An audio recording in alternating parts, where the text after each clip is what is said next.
Tarixchi Avliyo Chalabiy o'zini Sayohatnoma ismli asarida yozadiki, Sulton Salim II, Sulton Sulaymonning o'g'li, u kishi Kipr orolini kofirlardan, qaroqchilardan qaytarib oladi, juda qiyinchilik evaziga. Keyin tushida Muhammad sallallohu alayhi vasallamni ko'radi va bu g'alabani sharafiga bir masjid qurib Allohning yo'liga bag'ishlashini u kishidan amr oladi.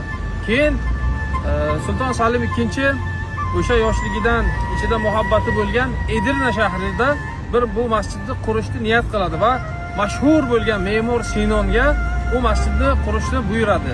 Va me'mor Sinon mana shu shoh asarim deb maqtangan, ya'ni 600 ta asar dunyoga bergan odam, ya'ni masjid, madrasa, kasalxona, ko'prik, qancha yo'llar, qancha yaxshi narsa, rabotlar qurgan inson masjidlarini haddi hisobi yo'q. İçideki en go'zali mana shu Salimiya jome masjidi deb aytgan. Va bu UNESCO merosiga ham kiradi. Hatto ba'zi tarixchilar aytadiki, Edirna shahrida hech nima bo'lmasa, bitta mana shu masjidni ko'rib ketish insonga yetadi deb aytadi.